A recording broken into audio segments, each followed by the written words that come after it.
somebody unable to attend in person today, so we will be alternating between in the room and questions asked in advance. So thank you very much, and I'm being, the meeting's being co-chaired by... Hi, I'm Natasha Ben. I am a trustee of Disability Action Haringey. And just to remind you all that we are live streaming at the moment as well, so just so that you're aware. Just for pure convenience and nearest to me for me handing on the microphone, I'm going to hand over to the Liberal Democrat candidate. Hello, good evening. Thank you for inviting me. First of all, I have to admit that I've left all my notes behind at home, so I'll be flying by the seat of my pants this evening. I'm a Liberal Democrat candidate for Fortis Green. My name's Viv Ross. I stood in Fortis Green last time out and just missed out.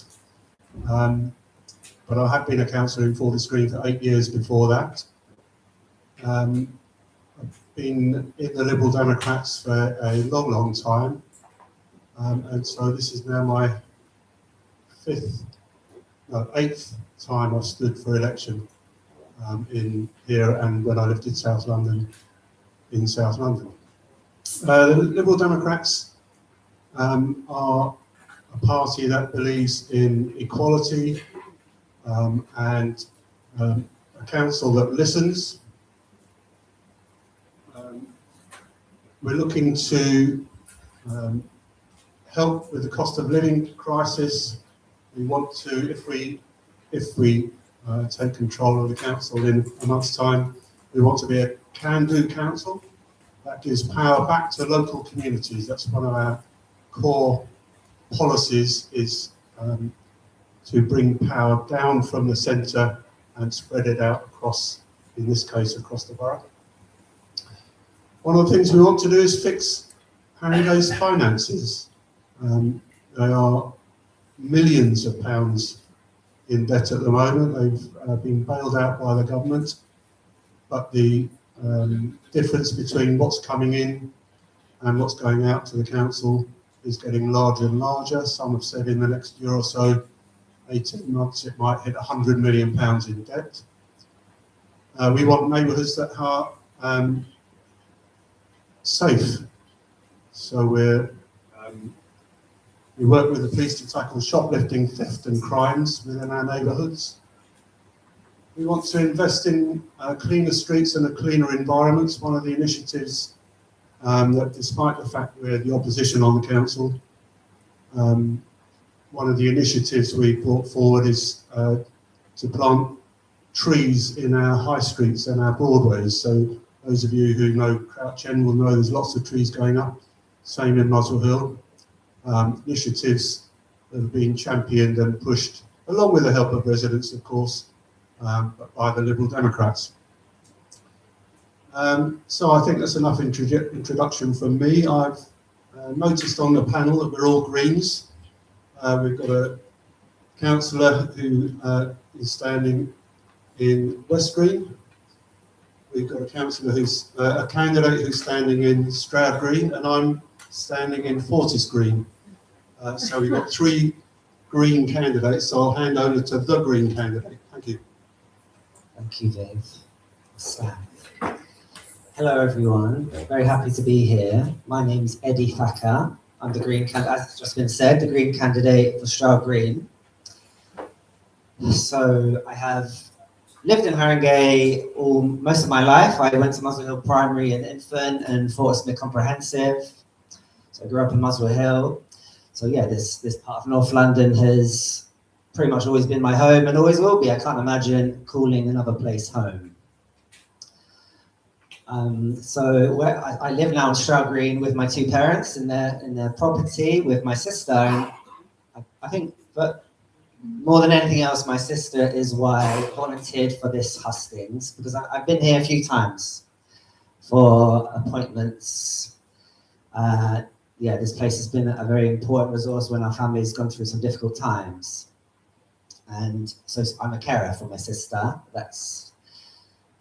And yeah, so Elizabeth has been really an inspiration, a lovely companion to have in my life. A very close relationship with her. And I would say it has inspired my politics and who I am for many years, in terms of helps me just care for human beings, enriched how I look at human beings and how to care with love and compassion. She's been a big part of that journey in our commitment to each other, really.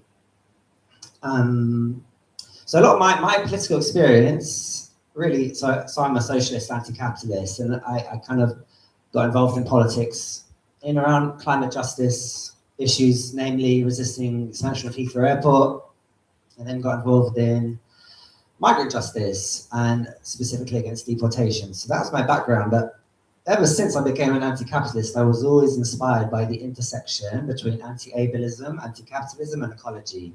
They fit so closely. There is a clear through line there. And as long as my sister inspired me over the years, I would say disability politics, disability rights has been an inspiration. And in terms of, it has played such an important role in widening and expanding what socialism can be, the depth of socialism, the extent to which we must care for one another, no matter what our abilities. And even so, I'm a therapist. I should say that I'm a therapist as well. And even the mainstreaming of mental health, that has been quite a radical change in my lifetime. People, the political project, body positivity, of respecting and loving our bodies, however they come, is an inherently ecological, I would say, an anti-capitalist position. So, but I come here really, my nerves in coming here is that there's so much I don't know, really. And my preparation for this event, the more that I read, the more I realized, gosh, there's a lot I don't know. There are going to be people in this room that know a lot more. Fair enough. But I've enjoyed the prep nonetheless. So the Care Manifesto is like a Bible to me. I love that book. Alison Kafer's Feminist Queer Crip is another book I've been listening to. And that's just helped me understand how complex disability rights, disability politics is. And which brings me onto a big part of our manifesto. So Natasha, I'm already learning. Natasha before the husting was like, there's not enough disability in that manifesto, which is interesting because I was like, I'm quite inspired by a manifesto, but that will be an ableist blind spot. No matter, despite having living with my sister, that maybe is a blind spot. That 1 minute left. Okay, great, good. I thought it might be less. What a blind spot that might be, an ableist blind spot that might be, that disability isn't named more in our manifesto. But I would also say the intersections are vast in terms of housing, social care, environment, and democracy, which I'll talk to. I think I've got a minute to just share. Everyone here will probably say they're going to listen to Disability Action Haringey, and of course, the Greens, that is exactly the kind of group we would want to work with to form policy. But I think the political tradition of a lot of us here in the Greens, we've come from campaigning experience, social justice movements. It's deeply democratic. My whole political being has been just very democratic. For me, it's just a different way of doing politics other than probably the other two panelists here. Genuinely collaborative. Democracy is easier said than done. And okay, I'll move on. So yeah, I'll use the rest of my time today to talk more about the manifesto. Thank you.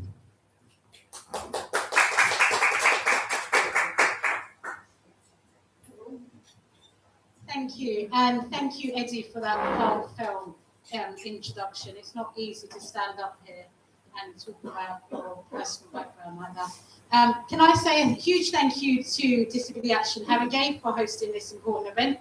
My name is Seema Chandwani, and tonight I'm representing the Labour Party. I have been a councillor in West Green for 7 years.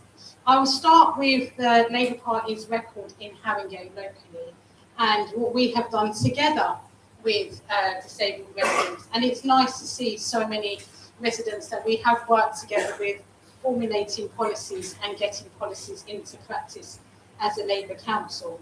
It's really important that I am, and we are, as a Labour Council, a firm believer that there is nothing about us without us. And co-production and co-design is the Haringey Labour ethos, and that's reflected in the Labour Council that has been run in this borough.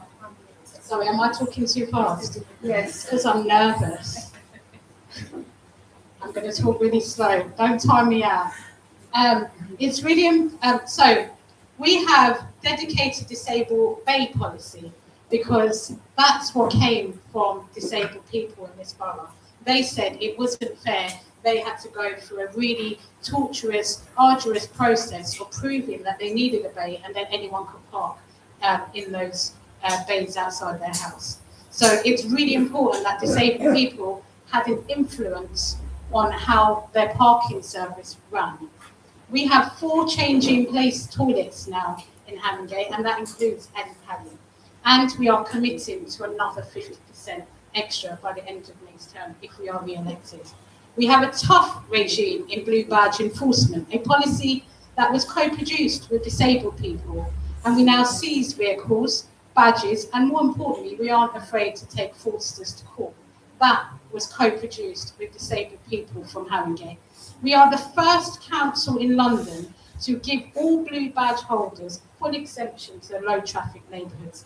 I'm really proud that other boroughs have followed our suit. But that's because disabled people told us that the low traffic neighbourhood was going to impact them and their lives. We put disabled bays in front of every GP surgery, every dentist and every pharmacy because disabled people told us they needed this, and that's what we did.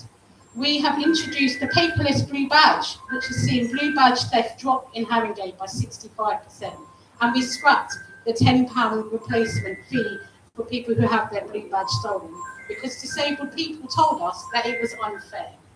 We have built 120 new adapted homes and we will build a total of 300. And these are M4 standard adapted homes with wider doors, adapted kitchens and bathrooms. Collectively, we took on the government against their proposed changes to welfare benefits. Yes, a Labour government, because we are not afraid of challenging our own government, even if it's uncomfortable. And we will always take the side of our residents. I'm not saying that the life of deaf and disabled community in Haringey is perfect, far from it. This council has financial constraints because of the Tory, I think he was meant to sit here, and the Lib Dem cuts that started in 2011. My sister has Ehlers-Danlos syndrome and multiple sclerosis, and I know it's a different battle every day and multiple battles every day. The media portrayal of disabled people is disgraceful. The constant barriers that are placed in your way, physical barriers, financial barriers and systematic barriers. In 2026, we should be doing better as a country. There are things locally we can do together. Thank you. There are things nationally we can influence and fight together. This is your council. These are your services. These are your policies. And more importantly, whoever wins next month, they're going to be your politicians.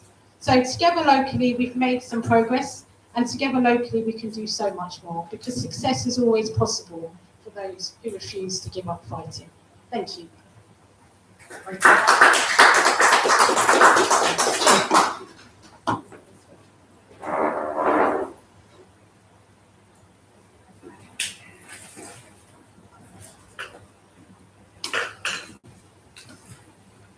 Thank you very much for all of the candidates. I appreciate it's not an easy thing to stand up in front of everybody, but our community does appreciate listening to what you had to say. We're going to start with the first question in the room. To be fair to everybody, it's going to be a maximum of 1 question per person until the point we've completed all of the questions that everybody wants to ask. So starting in the room, who would like to ask a question? Could you take the question to First Lady? Thank you very much. I'll stand up to be better heard. Our Labour councillor has talked a lot about parking concessions and facilities for disabled people. But most disabled people do not have cars.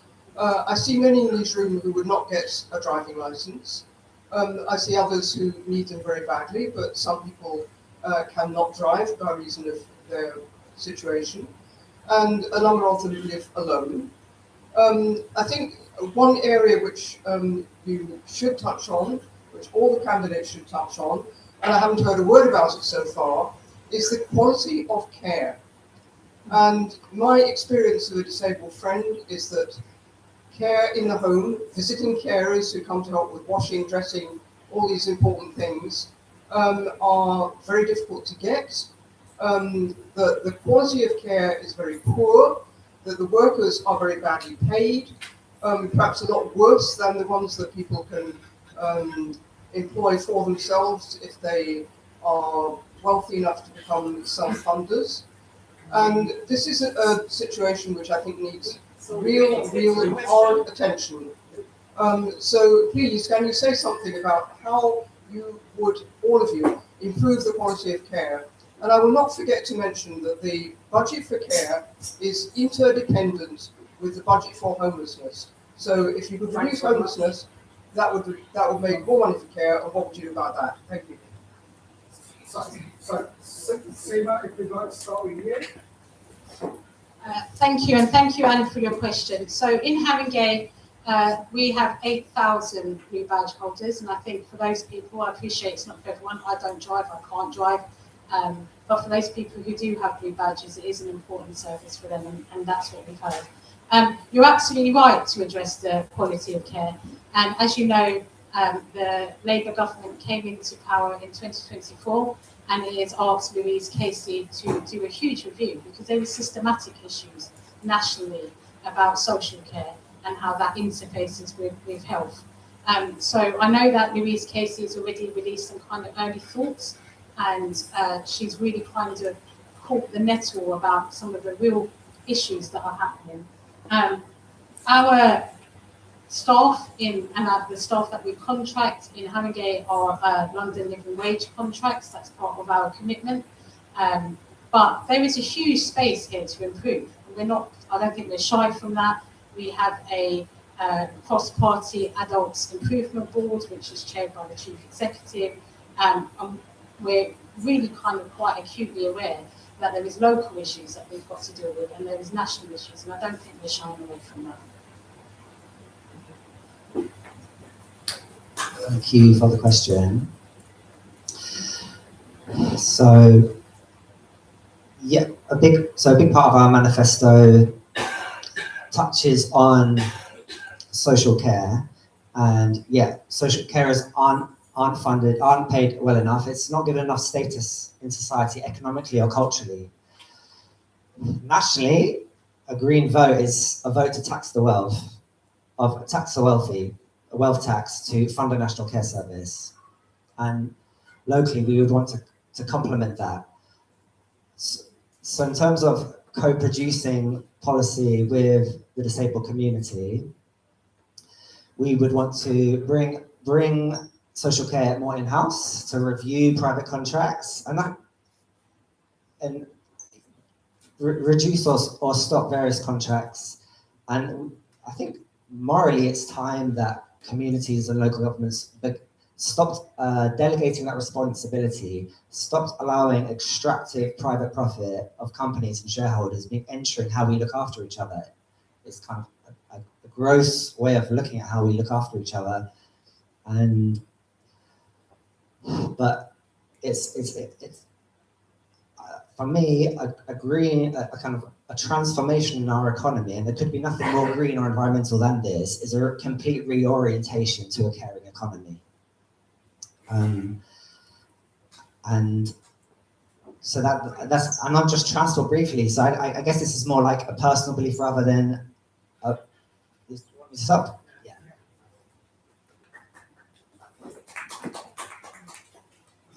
I don't think I disagree with the comments of both the other people up here. The Liberal Democrats are renowned, in fact, because our party leader, Sir Ed Davey, has a 14-year-old son, and he is the carer. Sir Ed Davey is the carer for his teenage son, and he's written a book about how difficult it is to be a carer. So I think right from the very top of our party, although we've always been a party that has supported carers, supported the NHS, we'd like to see the medical side of the NHS, if you like, incorporated in with the social services side. But I think right from the top of our party, we're a party that is absolutely serious about trying to change the circumstances of people who are either being cared for or who are carers.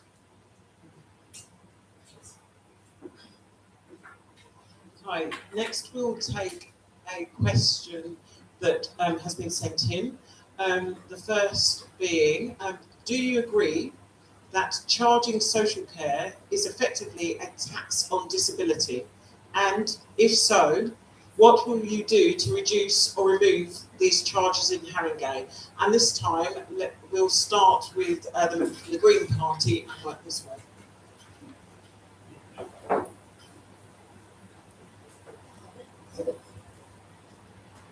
I mean, a priority has to be to a national care service would be employing the same ethos of a national health service, making it free at the point of use.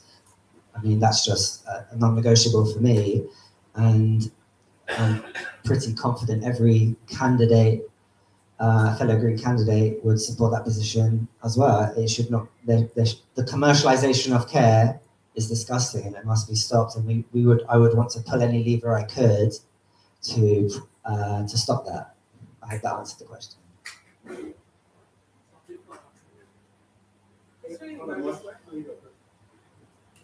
Thank you. Sorry, I'll keep remembering to stand up because I'm quite short. So one of the things that Louise Casey is looking at in her review is whether we are really clear about whose responsibility care sits within. And the National Care Service is a fabulous idea. I think what we're seeing here at the moment is there is a postcode lottery. It depends on where you live and where you can. Do you need me to go a bit closer? Yeah, can you speak up, please? Okay, that's never been said to me beforehand, but I'll give it a go. So there is things that are going to be reviewed in the Louise Casey review. What I will say is that it depends on where you live, with what you have to pay for, what you get. And we know that there are some boroughs in the country that are not charging this. And I think as a Labour council, we would love to offer this, but we don't have that finance to do that. And that's not a great place for me to stand here and say that. That's just the honest place where we're at now. But I do think if it becomes a national policy, then that money will trickle down as a statutory service and enable us to be able to offer that for free. And that's what we should be campaigning for. I think I agree. It's the finances. I think with a country that's going through not only the cost of living crisis that we're going through at the moment, but also all the other problems that are going on around the rest of the world that are affecting us as well. I think it'd be very difficult for me to sit here and say, yes, it should be free at the point of use, because I don't think the finances of the country would sustain it. I know it's not a nice thing to hear, but I think the cost of living crisis is such that lots of things are difficult to be paid for. That is a personal view. I don't know what the Liberal Democrat national policy is on it, though. A follow-up yes or no answer, please, from each of you. Do you agree that the deaf and disabled people are actually unfairly disadvantaged with regard to the lack of funding in this area? And two, do you agree that this should be funded and you will campaign for such funding? I think you said a yes/no answer. I think that's yes and yes. Yes, and I like the question because you can't just talk as if the cost of... Yes, but you don't want an explanation. Are you sure? I'm not going to give an explanation. Yes and yes, Natasha.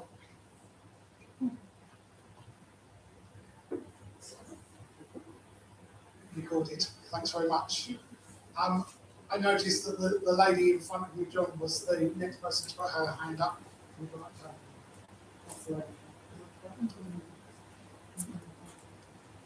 Thank you. Can you hear me? Can you hear me? Oh. What about the cost of living? I'm a disabled lady, and I've got to have like heating on all the time, and the cost of living is atrocious, and I can't afford to heat my house up or anything like that. What do you think about the cost of living crisis?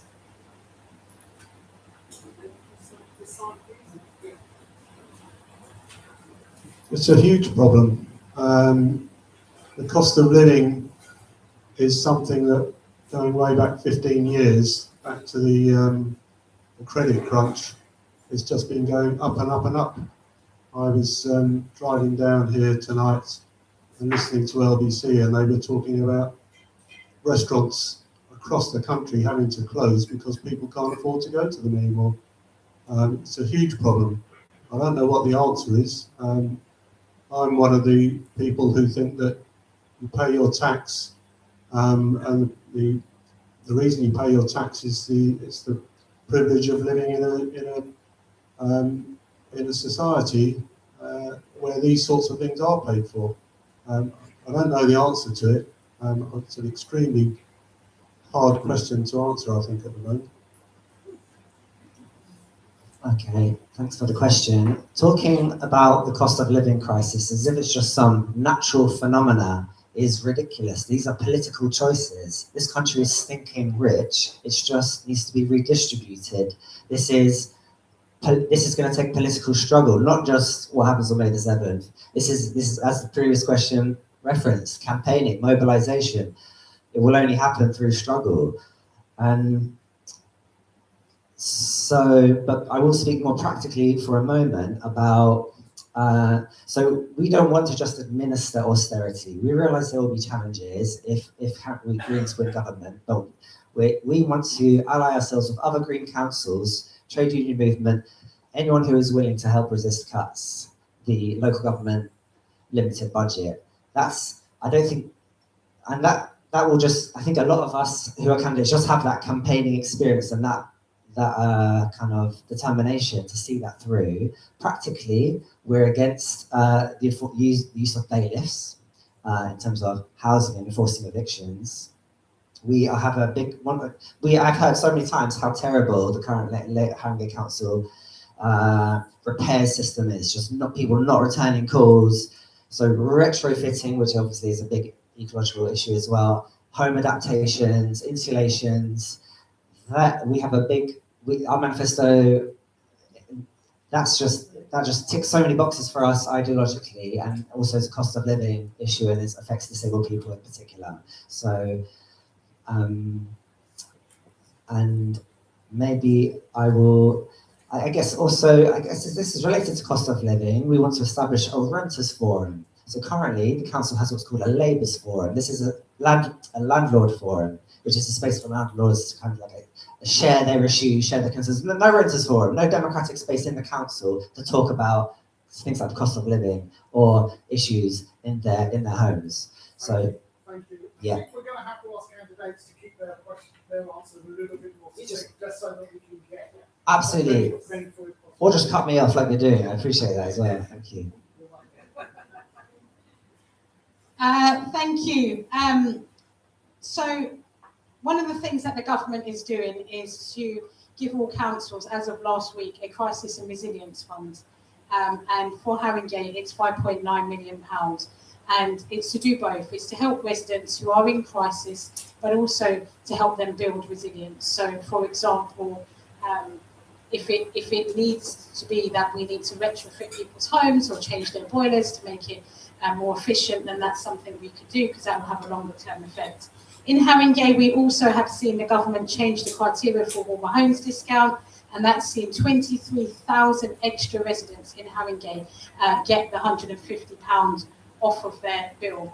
We've just seen last week that there is the 2-child cap has been lifted, and that's 8,000 kids in Haringey that will now be lifted out of poverty. In Haringey, this council is choosing to make sure that we spend £35 million in council tax reduction, and that means 100% discount for anybody who is low income with a disability or low income and a pensioner.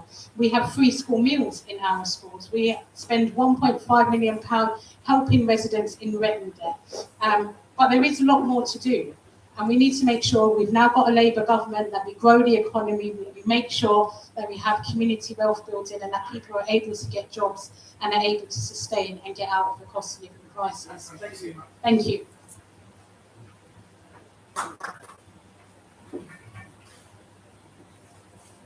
Thank you for your responses. I'm not convinced that those of us in the room feel that the question has been answered, but we take the responses. I now have another one that someone has written in. We know that there is a severe shortage of accessible and suitable housing in Haringey. We appreciate that there has been some improvement in accessible housing, but it's still a severe shortage. So what concrete actions will each of you take to increase the supply of genuinely accessible homes and ensure disabled people are prioritised in allocations? And I think we will again go.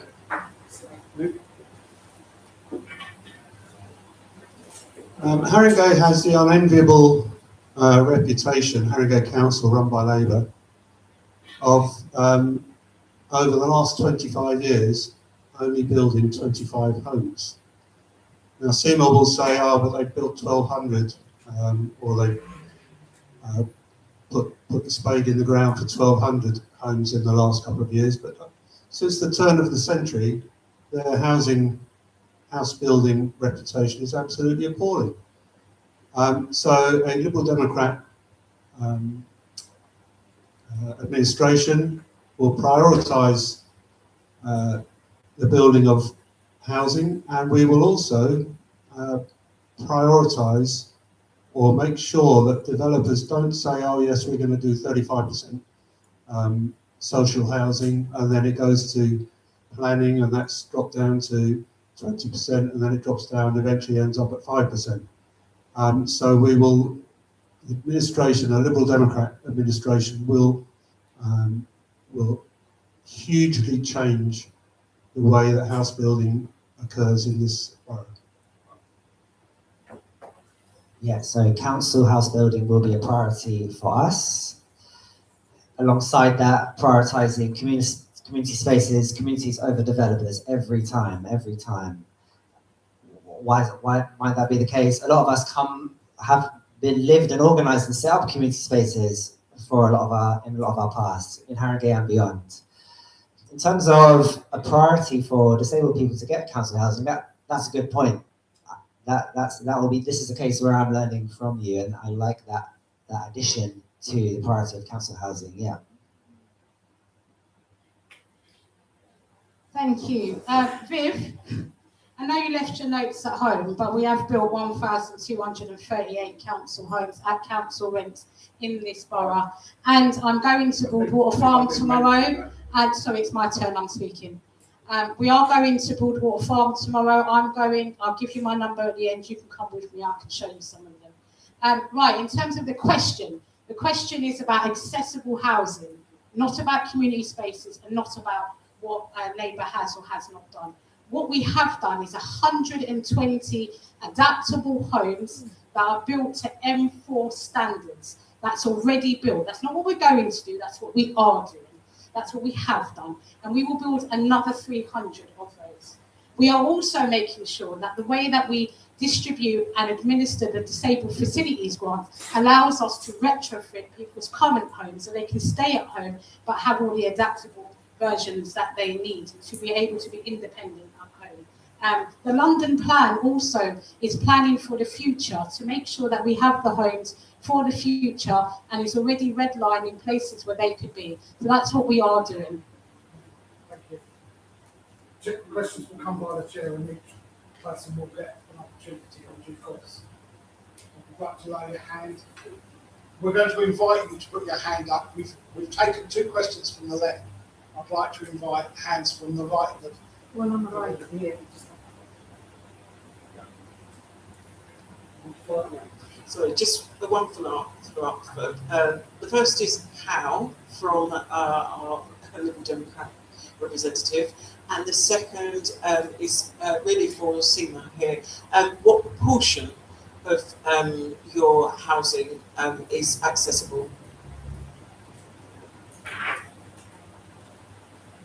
You mean how will we build the houses, or how will we pay for them? I think those are 2 questions that I'm not qualified to answer.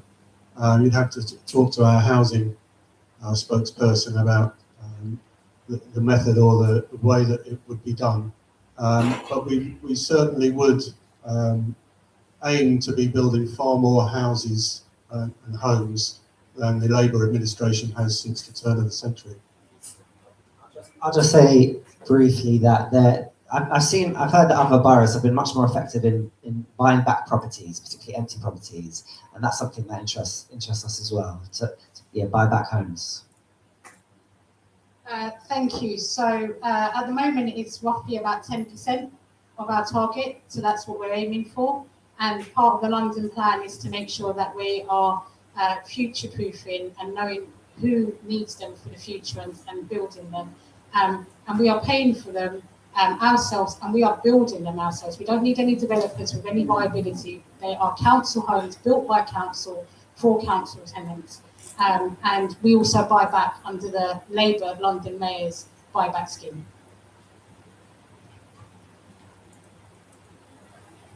Thanks very much. Hands from the right of the room. Nazarella, I know you had your hand up.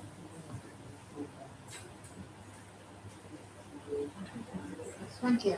Hi, I'm Nazarella Shanguetta. I'm here as a mom, as a carer, and as an advocate for disabled people. All of you have spoken about the carers and housing. I found it quite bizarre that although there is these issues that they have been building housing for disabled people, not once there has been a co-production with a disabled person to really build the disabled house with the disability of the disabled person in mind, but has been a general building of the houses, which there are people after 10 years they are still in temporary accommodation, unsuitable to their needs, carers to their children with disability. So what each and every one of you, and I don't want a general answer, I want the specifics, are going to do or are willing to do to make sure that I'd like to invite the panel to answer your question now because of time. I'm asking the question, if you allow me to finish. I'll give you 30 Thank you. seconds to finish your question. What each and every one of you are going to do specifically to make sure that the new houses and the carers are taken care of to the disability needs of the person and the carers. Thank you. Yeah. I agree. Thank you. It's hard to see, yes. Madam Chair. So my understanding, and from the few residents that I have personally worked with, where it has worked, the co-production has been very effective. I don't believe it has always been effective, and I do believe that there is room for improvement. I probably won't have the specifics. What's your name, sorry? Nazarella. I hope I said that all right. I don't have the specifics, although you just underlined for me the importance of building policy with disabled groups. And I think taking things in-house and not allowing private companies to, with low pay, to dictate terms and that business culture to enter how we look after each other seems to me to be a big part of this for providers, for there to be a democratic accountability into how care is organised in Haringey Borough.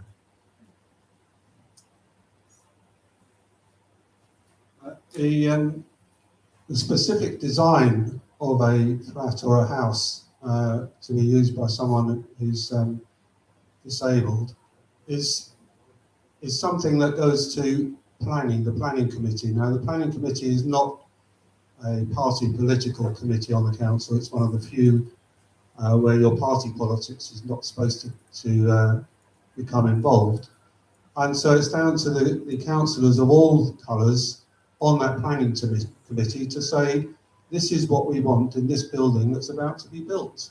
And so what I would do personally, if I was on the planning committee, is I would say, who's this being built for, and does it suit their needs?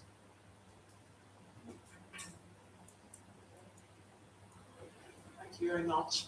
I now have another question that's been sent in. This is quite a specific one. Why are there no disabled bays on Green Lanes itself between Manor House and Turnpike Lane? There are some up the side roads, but this may make it too far for someone to go to the shops of their choice.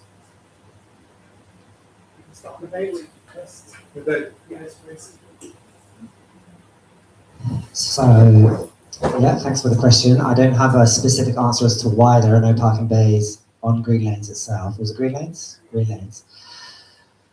But again, this comes back to the need to listen to deaf and disabled voices at every turn in terms of formulating transport policy. And in our manifesto, there is a commitment to preserve taxi card systems, blue badge holder systems, freedom pass. Personally, I'm also just for freedom pass for everyone, free travel. I know that will be out of our control at Haringey level, but the design of local transport systems, road, parking, that has to be a collaborative effort on every street with disabled groups. Thank you. I actually thought there was some disabled bays on Green Lanes, but obviously there isn't because somebody's put it out. They're not in the right place. It's a long road. I'm asking Natasha and Phil if you can go back to the questionnaire and find out exactly where they want it done. I definitely know I will still be a councillor for the next 29 days, so make sure you get it in to me before that, and then we will put that through the system and say that that's where they need to be. Yes, again, I don't know why there aren't any on Green Lanes. I can hazard a guess. Is it quite a major bus route? It's run by TfL and not by Haringey, or the road furniture, etc. is owned and run by TfL, I imagine. So it's organised by the mayor. Certainly in my part of the borough, in Alexandra Park, or Alexandra Park Road down to Bounds Green and on down to Royal Circuit at Bowes, the Haringey Council wanted to put in a bus lane, and there's a huge uproar because everyone thought that the parking spaces, and especially the disabled parking spaces, would have to be moved. Happily, that scheme has fallen by the wayside, we think. But it's a much more complicated issue than saying they need. I mean, Steve, you said earlier on that outside doctors' surgeries they have to have a disabled parking. Yeah. So, but as Seema said, whoever's in charge next after the 7th of May, certainly something that we can look at.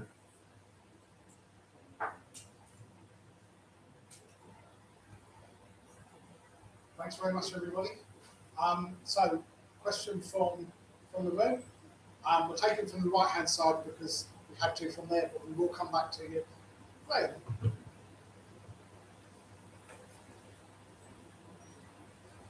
Thanks, Phil. Question is, Will you commit to providing a independent living centre run by and for the deaf and disabled residents of Haringey?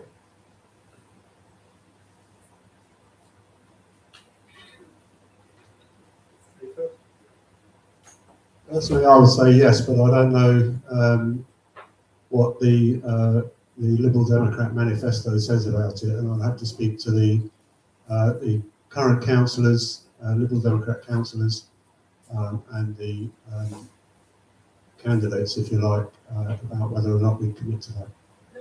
Sorry, I could be reading all that, so it doesn't actually say anything about it. So have you got the authority to act to that? Or at least commit to go back and think this?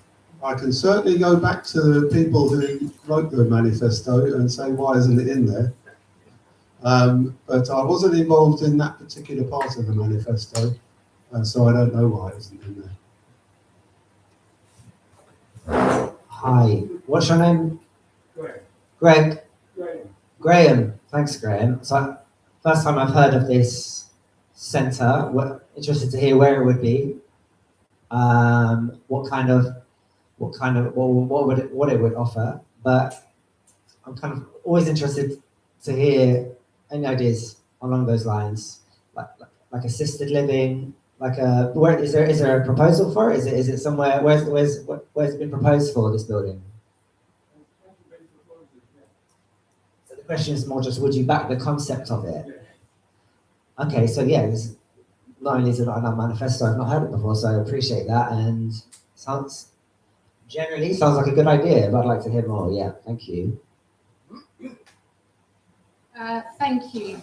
So Haringey Labour has just opened the Roger Sylvester Centre, quite close to here. Sorry, Roger Sylvester Centre for Mental Health. So they've got the mental health hub. They've just opened family hubs. That's a government initiative, and they're opening the 2 new dementia family gardens. Where these ideas come from, they're incepted by people who want them, our residents. We need to take those ideas forward. So I personally am not opposed to the concept or the idea, and it's now how we take that forward with the community, with the voluntary sector, to make that idea grow into something that can be implemented. And that doesn't always necessarily need the council to be the ones that build it, fund it, etc. We have really good ideas that come from voluntary sector organisations where they've grown their own. But the role that the council play could be the enabler, it could be somebody who's in partnership, or it could be the one that kind of builds it and moves it on. So I think it's a great concept and a great idea, and one that has legs, but one that needs a lot more discussion about detail.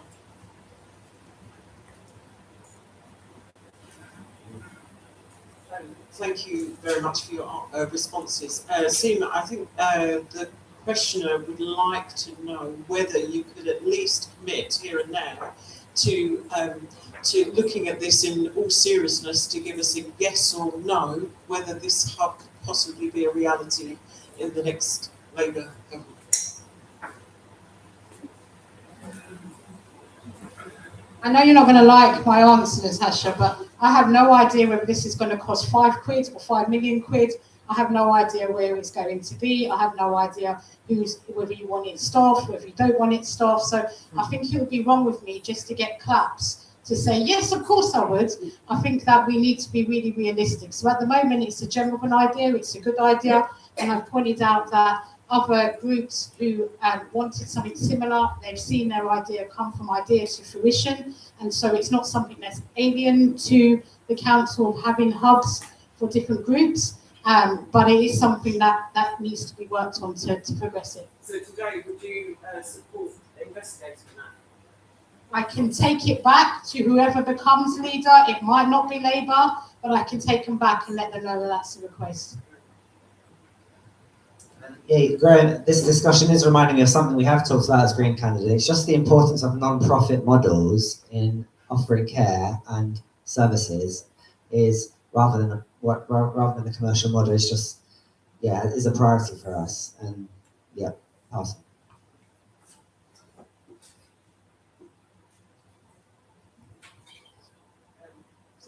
responses. I have another one.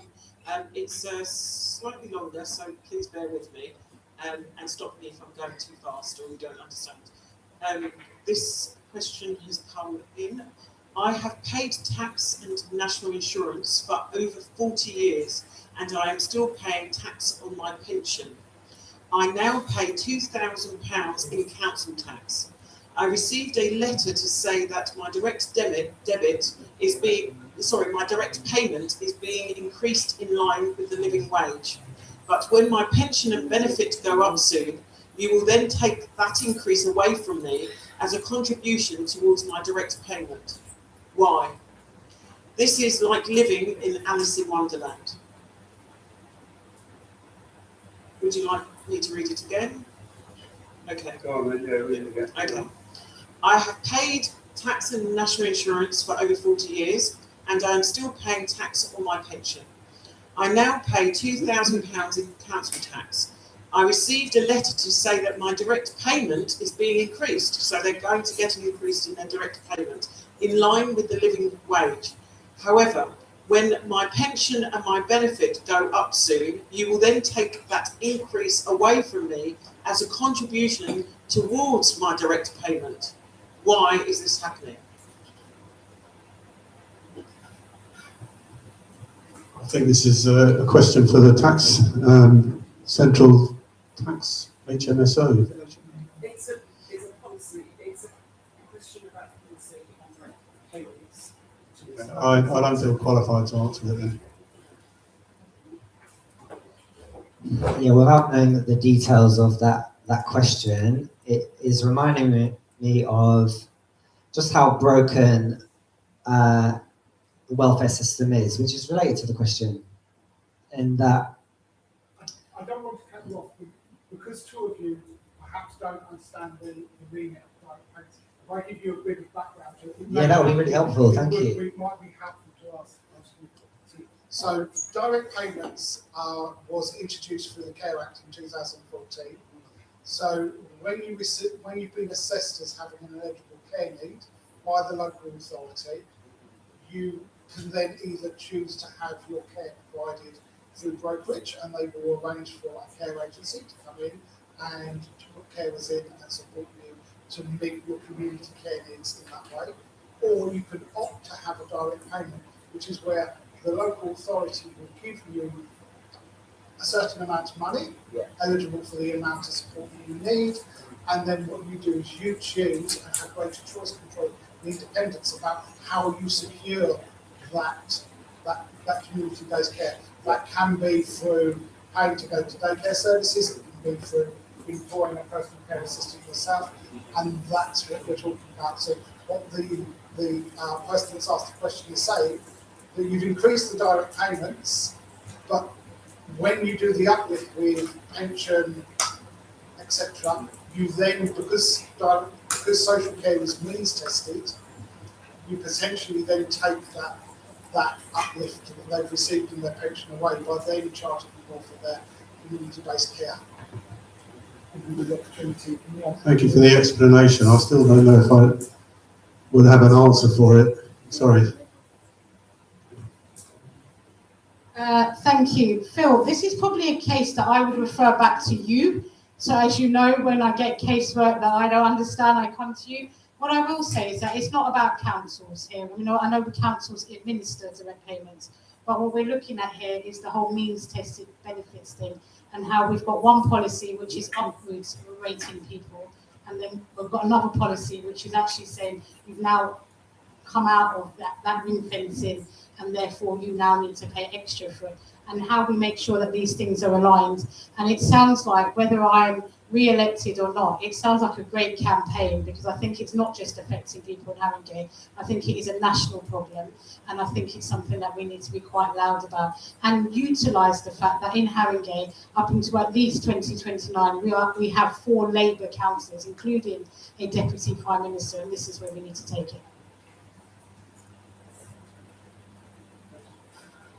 I agree, it is a national issue, but it's a national issue because there are only 2 local authorities in the country that currently do not charge for adult social care. That's currently Hammersmith and Fulham, and more recently Tower Hamlets. But thank you, panel, for your questions, for your answers rather. We've got two ladies. We've got the lady in pink that has had her hand up, Helena, and the lady behind. And then, so we'll take two from this side. Do we start with the lady in pink? And then.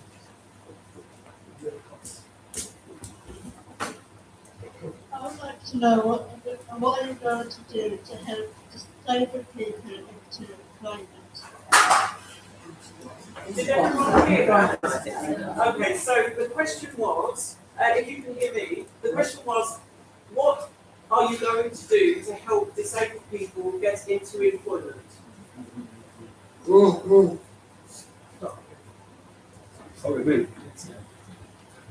That's a hard question. I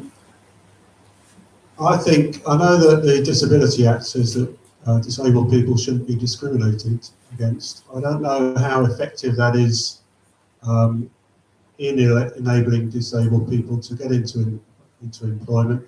But certainly as a party, the Liberal Democrats are passionate about making sure that things are equal and easy for everyone. So I don't know the answer to the question, but as a party, it's something that is very strong in our ethos. Yeah. Your question reminds me of how important it is to encourage and support anyone to take part in the labour market if they choose. But also, I think that what part of my politics and my interest has always also been in ensuring income, irrespective if someone feels able to or wants to go into work, and to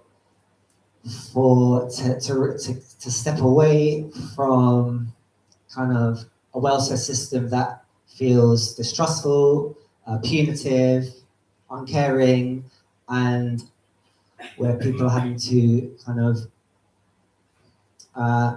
jump through so many hoops. But at the same time, as your question alludes to, people who want to join the workforce supported with training. I think in our manifesto, the thing that springs to mind is the necessity to support training as a council of, for example, carers as well. Like it's like there's no more greener job, for example, than carer. So training and support where possible. Yeah. Thank you. Thank you for your question. It's really important. It's also really important to acknowledge that there are some disabled people that can't work and there are some disabled people that want to work, and we need to make that distinction, because too fast we're always just seeing one side or the other. In Haringey we have something called Haringey Works, and it's a council-run service where we have council employees, staff who are work coaches, and they help people to get into work. I will say it clearly now, I think the cuts to access to work has been a big mistake by this government, and it is counterproductive, and it's something that we do need to fight and make sure that we get back for people, because getting people with disabilities a job is one thing, making sure that they can do that job and that they have the equity to be able and the support to do that is really important. In the Haringey Council, we have a large number of employees that are disabled themselves. They're part of the Disabled Workers Forum, and they're not shy about saying how they feel about things. And the other thing that we are doing at the moment is we're making sure that the work that we're doing with young people who are SEND are getting support when they exit school at 18 plus or 25 plus, to make sure that they get work opportunities.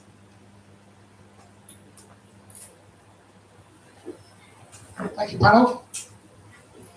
I have another question that's been sent in. How do you plan on making public transport more accessible for people within the community? And this is obviously the deaf and disabled community.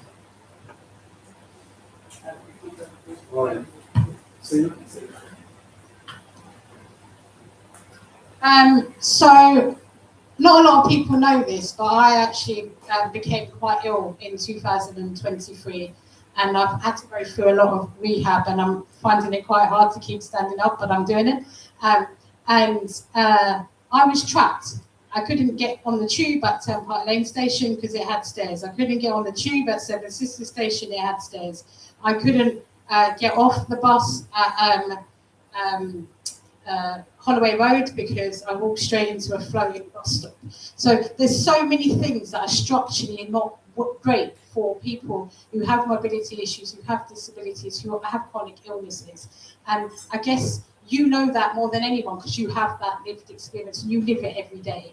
And I had it for that short time, and I can tell you that I realised how ignorant I am.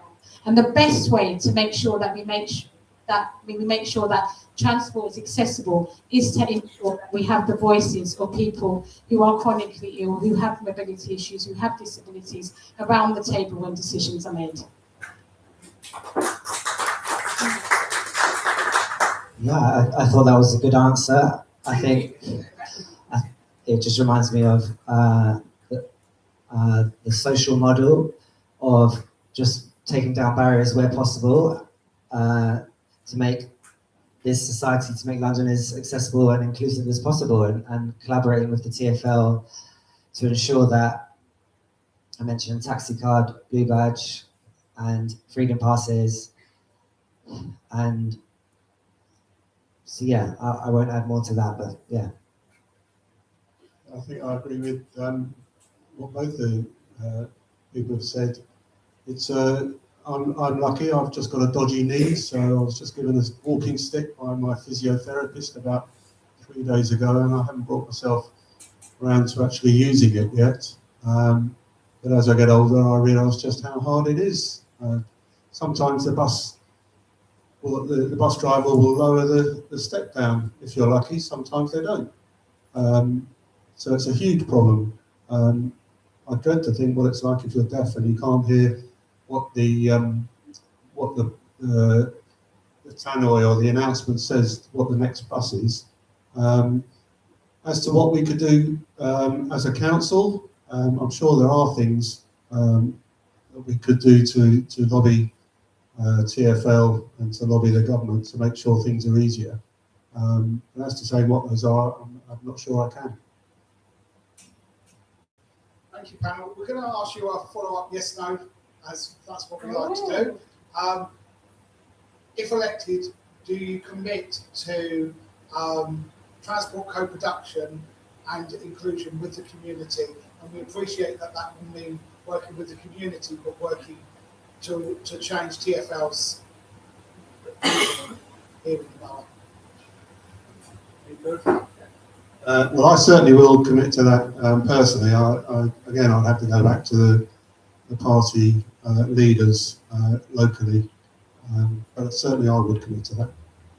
Could you repeat it one more time? Yeah, of course. Would you commit to transport co-production and inclusivity between the community, local authority, and we appreciate that will mean going as one collective to TfL to bring about the change? Yes, absolutely. Yeah. Yes. That was nice and quick. Going to go to Helena.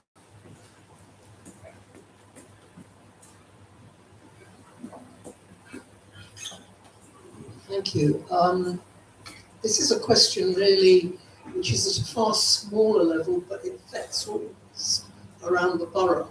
And I'd like to know what it is you're going to do about it. We try to get around, and what we find on the pavements are these damn forest and line bikes all over the place. They're not parked properly. You try to cross the road and they're parked willy-nilly. You know the problem, but what are you going to do about it? Because it is a borough issue. Especially for the wheelchair.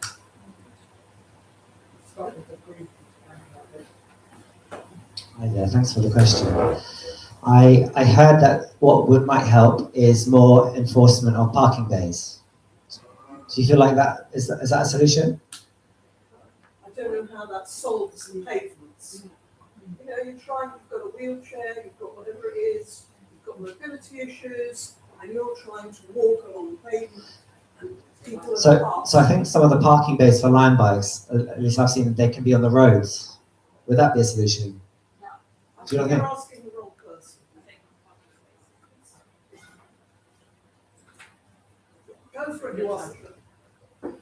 So we actually, as the Disability Group, did actually write a paper posing several solutions that for this problem, from obviously fining, taking into account where people park before they actually are released from their bike, because they get released with an app. So including obviously finding and making sure that they're parking in the right place within terms of the app. Also looking at where they can park from the perspective of disabled people, which hasn't been done. And so when these parking spaces are created, a lot of the time not a single disabled person has been spoken to in order to determine whether they are correct. However, we wrote an entire paper on this, so I guess the commitment is, if you don't know whether you would be, whether you would commit to saying, yes, you will do something about it, if you look at that paper and actually co-produce a solution. It does boil down to enforcement. I don't know which, there are one or two councils in London that are absolutely on top of this and will grab the bikes, put them on the back of a van and stick them in a pound somewhere and make sure that the companies like Lime pay a huge amount of money to get their bike back. So it is enforcement, but yes, I will commit, and this time I think I can commit the party to read your paper, and if we are empowered to do something about it. Yeah, absolutely would commit to reading that and hearing what you have to say as a possible solution. I don't know if it was my husband that sent in this question, because this is his biggest thing. He has a campaign called Lime Crime, and he finds this absolutely awful. So I'm sorry that no one got back to you in your paper. As you are aware, we've had a change in cabinet member, and I am going to ask the new cabinet member to get back to you. But if I can tell you what has happened, we have just got into a contract with two dockless bike providers, that's what they're called. And there's a new contract in place, and in that new contract means that they will get heavier fines if they do not make sure that those bikes are not left on the pavement and sometimes on the carriageway as well. They have been told now that they don't have 24 hours to remove that bike. They have to remove that bike within 3 hours. I don't know if you're aware, but Lime actually have their factory now in our borough. It's on White Hart Lane. They've got their vans. They take it. We're not going to pay for £1 for their bikes to go in. They're paying for £1, and they're going to store their bikes. The alarms are turned off. I don't know how many of you could just go on with that tick, tick, tick, tick. It was driving me, it's not great. If you do not park in a designated bay, which the bike companies are paid for now, and there's 100 that just been installed in the last 6 weeks around the borough on the carriageway, not on the pavement. If they do not dock their bay in there, their bike in there, they will carry on getting charged until it logs off. And so that's a new thing that has happened. We are not going to, as a council, pay for the enforcement of Lime bikes or human forest bikes. They are going to have to pay for it. I know what they've done in Brent, but they use public money, council tax people's money to do so. We're going to get Lime to do their dirty work and pick up their own rubbish. Can I just say that they live it even in disabled bay, the one in Sorry, Yes. no, sorry, we're taking questions. I'm just coming back to the right-hand side, but I promise you, when I come back to the left, I've seen your hand, and we will come to you. Any questions from the right-hand side?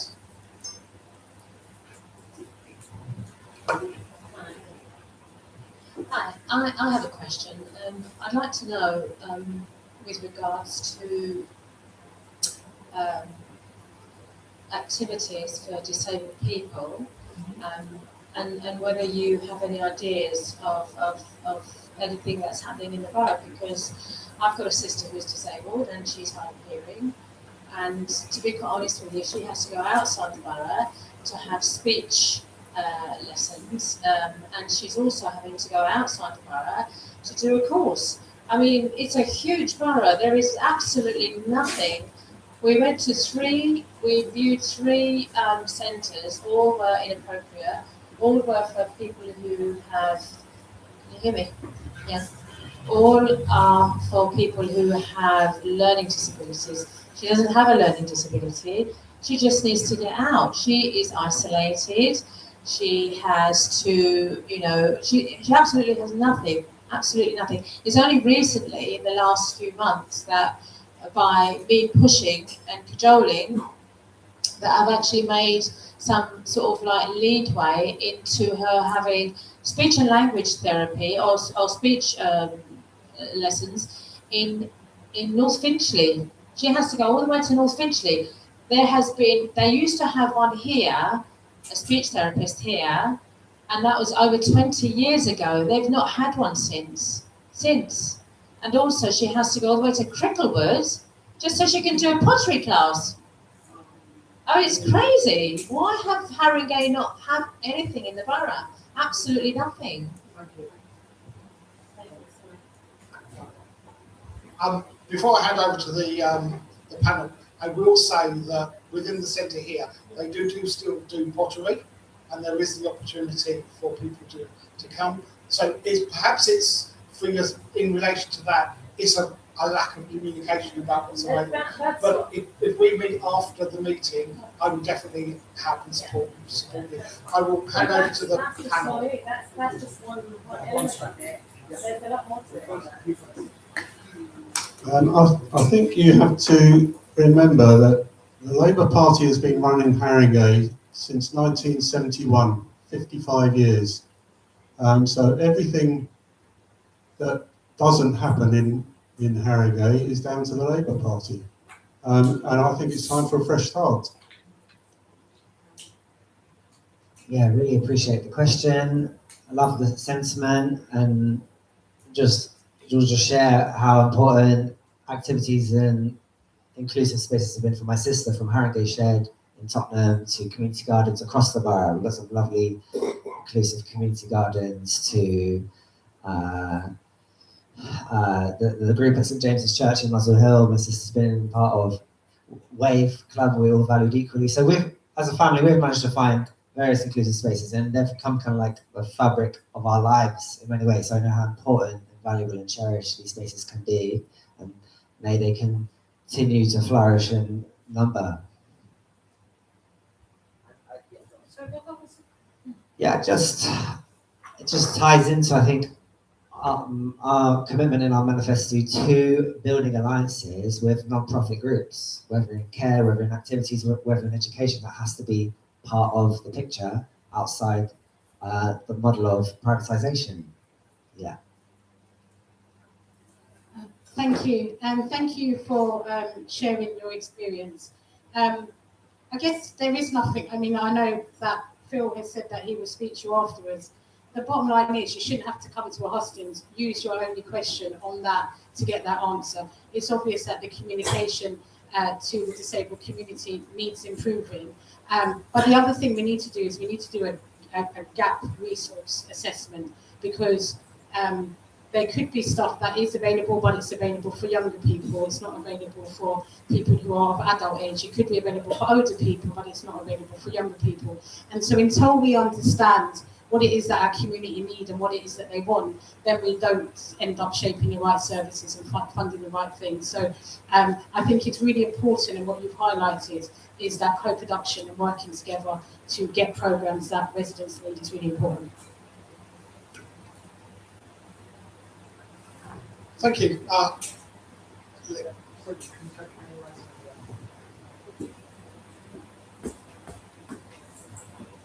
Thank you. I need to read out a few things just to put in the picture. First of all, I need to ask the question: how does Haringey prevent people from being evicted on the grounds of disability, as I was in 2015, as a result of welfare reform, and also having tried to rectify that, over recent years. I haven't particularly been helped by any of the councillors that I've seen or the MPs. I've got an extract from an email written from Catherine West before she got elected, which states she acknowledges the poor way in which ATOS... Sorry. Oh, sorry. Can you hear me? Yeah. Oh, the closer. Okay. Okay, she acknowledges the poor way in which ATOS treat customers, in inverted commas. Listening of horror stories about their performance, the Public Accounts Committee found ATOS had been found to be highly paid with public money but achieved very little. On the substantive issue of your case, meaning me, should I be your MP in May this year, I would be very happy to raise the inquiries on your behalf. Then it goes on to when she actually did raise those inquiries, I received another email from Homes for Haringey, and it says, due to non-payment of rent, which I had to incurred as a result of, I didn't attend a work capability assessment on the grounds of the mental health, on the ground of mental health issues. So they started charging me rent. They took away my benefits that I was getting at the time, which was income support and disability living allowance. Prior to eviction warrant being approved. I'm really sorry. I know that this is obviously very personal to you. And I'm happy to get the panel to answer the question about what they will do to prevent disabled residents being evicted from their homes. If outside of this, you need some support, help and support to take this forward, either with councillors, elected candidates, or elected MPs. I'm happy to do that with you. But I think we need to narrow the generic question. Yeah, well, I have done that on numerous occasions. I've seen the council leader and the deputy leader. So what we're doing is we focus the question on what the panel will do to prevent disabled residents being evicted, and we will pick this up with you outside of this meeting. I will set a meeting up with you personally myself. You said that before, but you got your secretary to make an appointment and she didn't make that appointment, which is why I haven't been back to see you. Well, because I will make it with you before you leave the city. That's my promise. So, if we start with me. And just to be clarified, the question is, what will you do if elected to prevent disabled residents being evicted? I think we have to have a change of council. I think the Labour Council just recently was found guilty by the Ombudsman of not even reading the 1,100 emails, half of them coming from the police about social care problems and those other sorts of problems. This is a council that doesn't actually listen to its residents. And so what would we do? We would change the whole ethos of the council and put the residents first and say, if a resident comes to us with a problem, we will try and help them sort it out, rather than just say, put it on the long finger and we'll get back to you in a couple of months' time. It's extremely important that the council responds to its residents. Sometimes nobody can really do much about a problem. I'm not talking about your problem, but sometimes there just doesn't seem to be an answer. But at least the Liberal Democrats will run a council that listens to its residents, rather than not answering emails and not answering phone calls, etc., etc. Hi there. Thanks for your question. So we have all candidates have pledged to ban bailiffs. That's a demand from the Renters Union Acorn.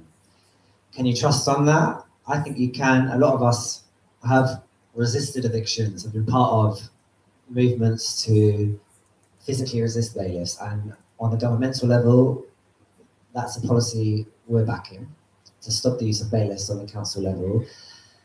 And in terms of welfare and cost of living, so yeah, like right now there are cuts to disability by Labour on the national level that is affecting PIP, universal credit carers element, has to be a movement to redistribute resources. Taxing wealth is what more than either of these parties next to me will do. We are now the socialist alternative to redistribute wealth, and it can know security, economic security, and a place to live. That basic dignity has to be a social right. I've always found Labour and Lib Dems have such a warped idea towards welfare, as if you're only entitled, this encouragement, you're only entitled to receive that safety net if you work, or in this pressure to work through this coercion and fear through the benefit system. That has to stop, that has to end. I would say, for me, it's like the Green Party, I'd say, are the welfare party, and proud of it, not going to backtrack on that. And that's a beautiful thing, established, to be fair, to the Labour Party in the post-war era, and we will continue that legacy. Thank you. Obviously, I can't ignore your story, and I'm glad that Phil is going to pick that up. But in the general question that's been reframed, I think that Labour have brought in the Renters' Rights Act, which has really strengthened the rights of renters. And we're about to open a homelessness hub, and that will be in the heart of Tottenham. It will be in Marcus Garvey, where people can get the right information, advice, and guidance.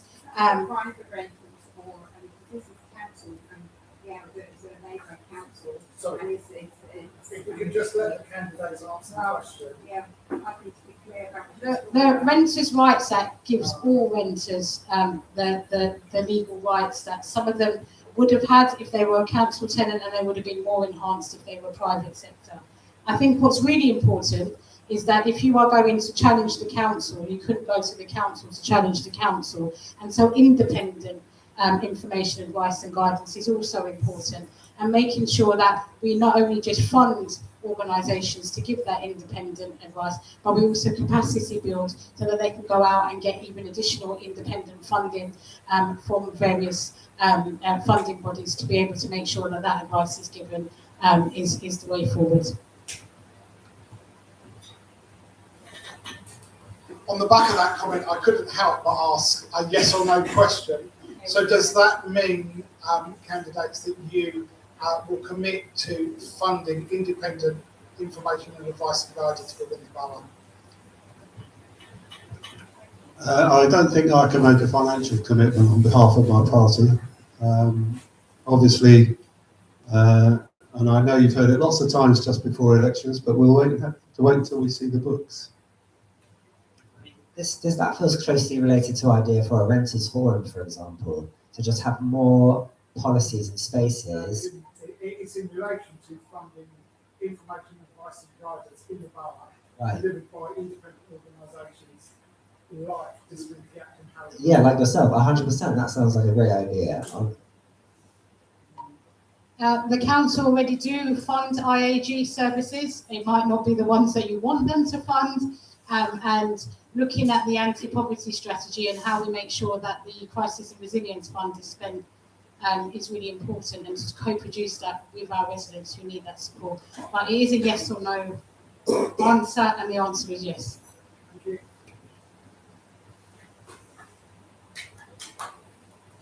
Thank you for your responses. I now have two questions which I actually am going to merge, given the topic.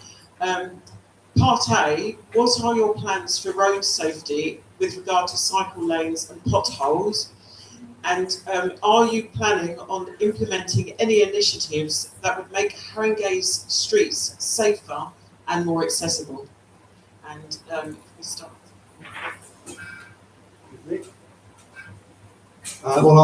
Despite my bad knee, I do a little bit of cycling, and potholes generally in Haringey, in my experience, are worse than some of the other boroughs. I live in Fortis Green, I actually live in Muswell Hill, but you go along Fortis Green towards East Finchley, and as soon as you go over the border into Barnet, the road surface gets better. I'm not saying that Barnet Council does everything well, but it is certainly something that the Liberal Democrats can commit to, and that's making sure that potholes are sorted out quickly. And we all understand potholes happening towards the end of the winter because the cold weather, water gets into the surface of the road. As the ice expands, it creates a pothole. That's quite a natural state of affairs. But what happens afterwards is down to the council. I remember going along one road over the course of about 4 or 5 months, and the pothole just kept coming back. They'd send someone out, they'd put a temporary repair to it. A month or so later, it would have started to go wrong again, so they'd send out someone else. And one of the things that I've never seen or never understood why Haringey Council doesn't actually send someone out after the work's been done for a pothole and actually say, has it been done well? If it's not been done well, you're not going to get paid. So that's one thing that a Liberal Democrat Council will do, is to make sure that potholes not only are fixed, but are fixed properly. And what was the second part of the question?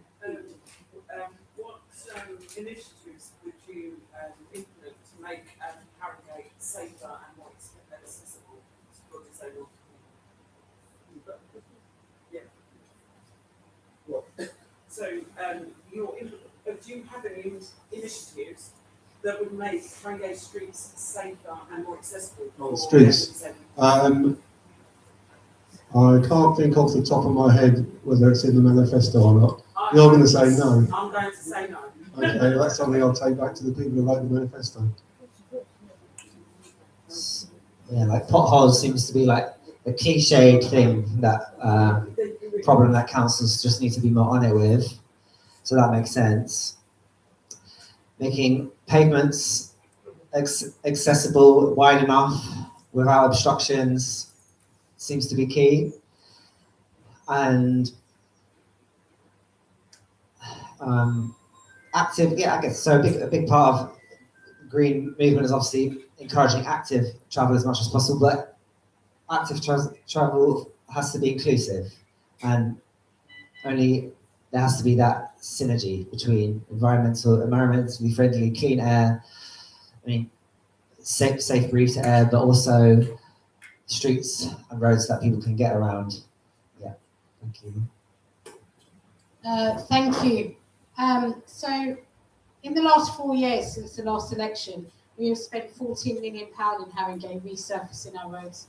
We've spent £13 million relaying new pavements. We have filled 6,000 potholes in the last 4 years. We've installed 25 new zebra crossings, and with those places where we put those zebra crossings have been chosen by residents. We have increased the number of wayfindings. They're the signs that let you know where you need to go. We have dropped curbs at crossings and junctions so that wheelchairs and buggies can go over, and there is still a lot more work to do on that. We have increased the number of tactile paving. We have removed parking on pavements and made sure that every time we put in a new CPZ, it does not include pavement parking in this borough. We have increased the number of bays. Do we have more to do? Of course we do. If you read our manifesto, I know that Viv hasn't read his manifesto, but I've read my manifesto. And if you read the manifesto by the Lead Pie, we're committing to continuing in that programme.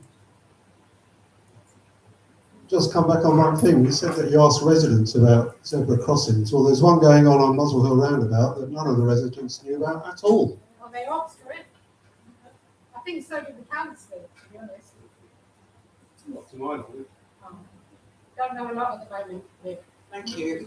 Viv, sorry, Viv, I am actually going to make a correction here because I did actually say something in your manifesto, just because I don't want to mislead anybody.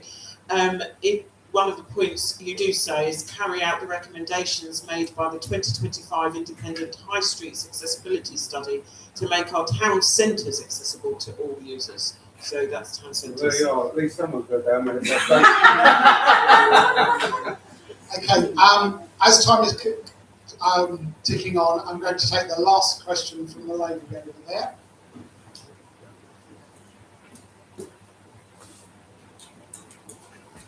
Thanks very much. Thank you, everyone. Just sort of more broadly, first day in office, if you take the cabinet for all the candidates and all existing councillors, what is the top priority that will improve the lives of disabled people and deaf people? Like, what is the burning issue that you think that would make a fundamental change to people's lives in this borough? So can we slightly, if you don't mind, amend that and say, actually, give us your top 3 in order.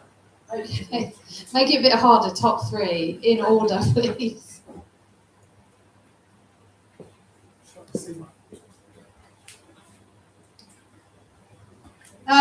I think the first one is that we have committed through Adult Social Care Board to loads of improvements, and we need to continue that work and fulfil those improvements and those wishes.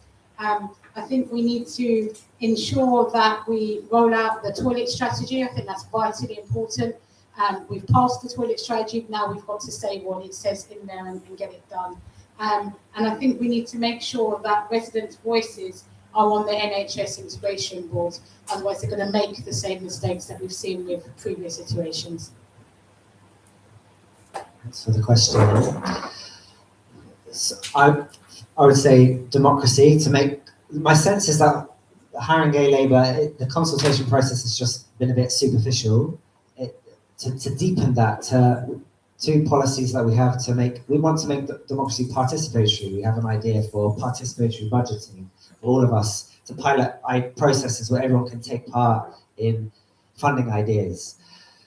So to genuinely listen and to genuinely invite collaboration on policies, for example, how we do bring social care in-house to reduce and end private contracts, and housing to be much more on it with retrofit, with adaptations, and I'll leave it, yeah. So those 3 things: housing, social care, bringing it in-house, and participatory democracy. Thank you. I think the first thing that Liberal Democrats do would be fix the finances. There's a building not too far, about a mile away from here, just up from Wood Green tube station, the Civic Centre, that the council's spending 80 million in a time of shortage of money, £80 million on a building where the councillors can sit and discuss things, where there's lots of other buildings in the borough that could be used. Another example of financial mismanagement, Haringey Town Hall. They're not quite derelict, but getting on that way for years and years and years, and they eventually sold it to a developer for £3.5 million. That's I imagine there are 1 or 2 houses in the borough that are worth more than that. A Grade 2 listed building, 1930s, listed, Grade 2 listed, sold it for £3.5 million. It was recently valued at 45 million, not many years later. So the very first thing we do is look at the finances and do our best to fix them. And the second thing will be to listen to our residents. It's a council that as our Green Party friend said, consultations.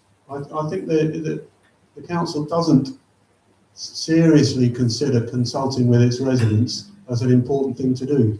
They go through the process, they go through the statutory minimum. So, for example, if a CPZ goes in, they don't talk to everyone in all the roads around that are affected. They just send out letters to the people in the actual roads. But if you put a CPZ in, or a bus lane goes in, or an LTN goes in, for example, it's the people on the surrounding roads that also should be consulted. So that's also going to be a very important thing for the Liberal Democrat administration to do, is actually listen to the people and seriously take into consideration what they're saying. Thank you for your responses. However, I am going to push you just to say, is there anything else you want to say that brings it back to deaf and disabled people, i.e. specific priorities that show that you've really considered the needs of deaf and disabled people? And I'm going to pass it back to Viv. I've had my, I was going to say I've had my eyes open tonight, but I think given where we are, I've had my ears opened as well. I have tinnitus. I don't have real problems with my hearing, but sometimes if it's in a loud environment, I struggle to hear what people are saying. And so being here tonight, I think, has really opened my eyes and my ears. And so I will go back to my party and say we really must, amongst all the other things that we want to do as a party, we really must take into consideration the needs of people who are hard of hearing and those with other disabilities. Thanks, Natasha. But so much of what I said is also related to disability, and we've heard it, haven't we, from how housing and insecure housing is so central to disability justice, how our policy, for example, to ban bailiffs is central to the lives of deaf and disabled people, how needing carers who are valued and paid enough, and for that to be organised through genuine co-production. We've heard how central that is to disabled people's lives. But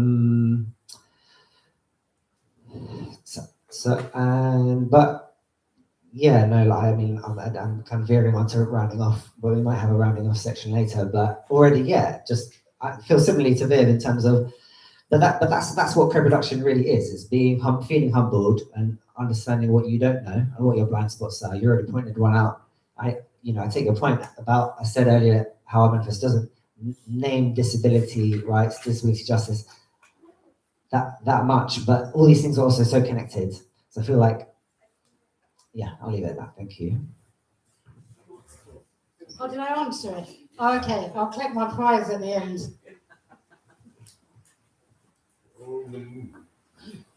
Thank you very much. So, firstly, I'd like to thank each and every one of you, because you as the community coming is hugely impactful. It brings the message home to people that are standing as candidates in the upcoming elections that we are here, we're a community, we've got views, we've got thoughts, we've got needs, and we want you to listen to them. So thank you very much to all of you that have come. Whether you've asked questions or not, it's hugely impactful that you are here.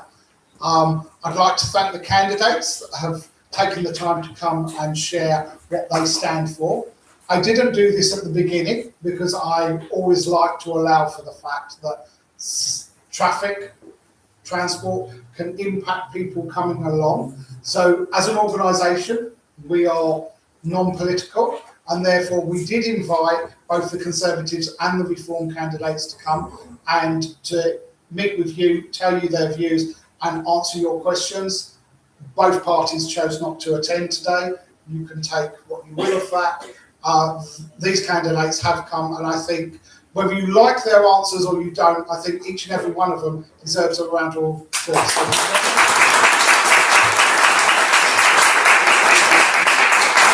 Ladies and gentlemen, thank you so much for coming, and we will look forward to seeing you at one of our next events. Thanks very much. Good night.